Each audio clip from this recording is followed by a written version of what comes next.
Amy Cohen will never forget the moment when every parent's nightmare became her reality. I looked down at my phone and I had like 30 voicemail messages. It was the police, it was the hospital, it was my husband. I raced there.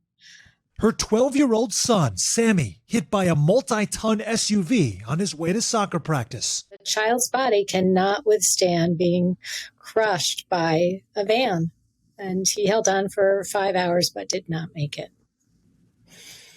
Sammy, one of nearly 4,800 pedestrians killed by cars in 2013, a number that's only risen, projected to pass 8,000 deaths in 2022.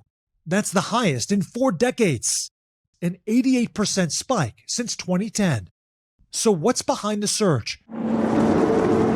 Some experts blame the rapidly increasing size of the vehicles on our roads.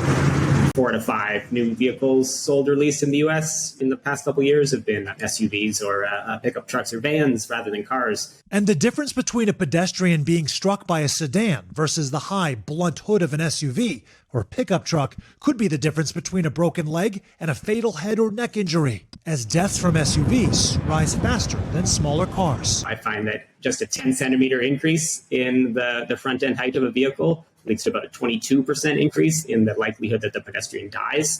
And it's not just the size of vehicles. Experts point to other factors for the increase in deaths, like drivers distracted by smartphones and increasing rates of reckless and impaired driving. And the way many roads are designed in the U.S. makes the issue even worse. In 2021, most pedestrian fatalities happened on arterial roads, not highways or in downtowns, but multi-lane routes that radiate from city centers. Like this section of US 19 in Florida, with high speed limits, 6 lanes of traffic, and crosswalks few and far between.